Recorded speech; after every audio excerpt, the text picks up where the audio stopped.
to talk to you all about this word that's been floating in my mind. It's a two-letter word that we use to describe a lot of things. And that word is IT. I-T. No, not information technology. No, not the killer clown, y'all. I know we're getting close to Halloween, and those that celebrate are watching scary movies and dressing up. But I'm talking about the word it. Those two words can describe something that we're going through. I can't stand it when you do XYZ.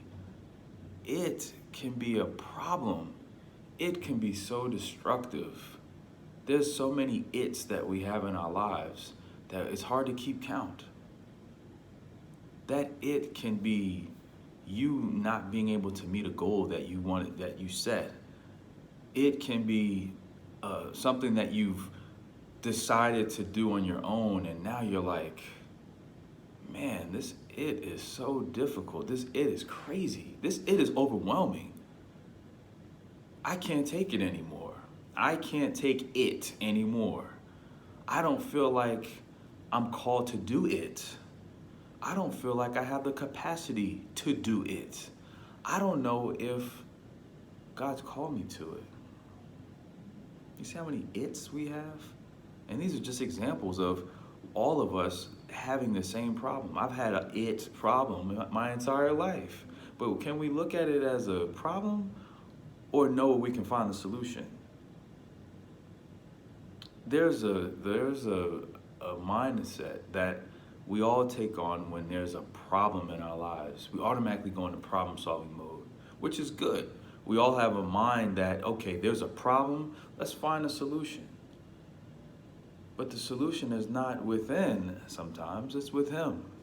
The Lord is giving us the solutions, but the issue, the challenge, is seeing His solution when it doesn't match up to the solution that we believe is it. There's times where there's people that come around us and they tell us, or they're giving us information, they're directing us in a different way, and we're like, nah, you don't know what you're talking about. You're not an expert. You're not qualified to say that. But why do we feel that level of conviction when they say what they say? Why do we feel as though, man, my pride is telling me that they're wrong, but maybe they're right. Maybe God is using them to relay a message to me, and me being stubborn, me being prideful, saying that I, Joseph Hogue III, I have to have the answer.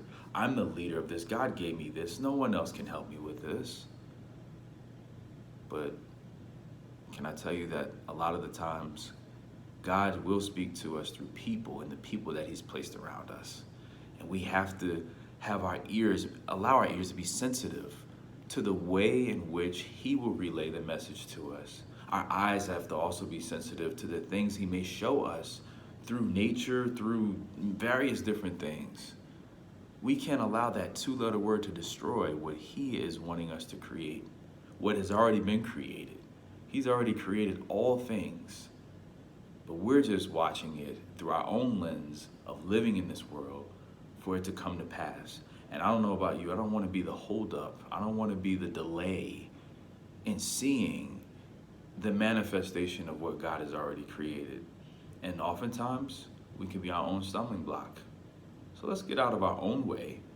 Let's get out of our own box that we created when we are going into problem-solving mode. And I know it's difficult. It's very difficult. It's something that I constantly battle on a daily basis. I'm like, this is how it's supposed to be. 1, 2, 3.